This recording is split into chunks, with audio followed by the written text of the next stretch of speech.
ગઈ એક અઠવાડિયામાં પાટણ જિલ્લામાં લગભગ 200 ઓક્સિજન બેડની ફેસિલિટી ઊભી થઈ ગઈ છે, જેમાંથી 42 બેડ જીસીઆરઆઈ સિદ્ધપુરમાં ઊભો થયો છે અને 90 બેડ ધારપુર જીએમઆરએસ કોલેજમાં ઊભો થયો છે. જિલ્લામાં વિભિન્ન સીએચસીમાં પણ ઓક્સિજન બેડની ફેસિલિટી ઊભી થઈ ગઈ છે, જેમાં પણ કોવિડના દર્દીઓ યા સસ્પેક્ટેડ કોવિડના દર્દીઓને સારવાર મળી રહી છે. અત્યારે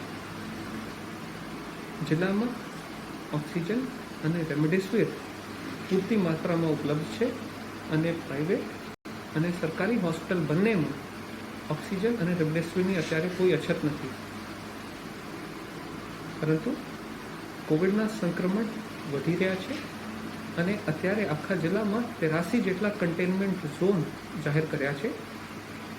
કન્ટેનમેન્ટ ઝોનમાં લોકોથી હું અપીલ કરું છું કે તેઓ આપણા કન્ટેનમેન્ટ ઝોનના પાલન કરે અને જ્યાં સુધી કન્ટેનમેન્ટ ઝોન જાહેર કર્યા છે કન્ટેનમેન્ટ ઝોનથી બહાર ના નીકળે.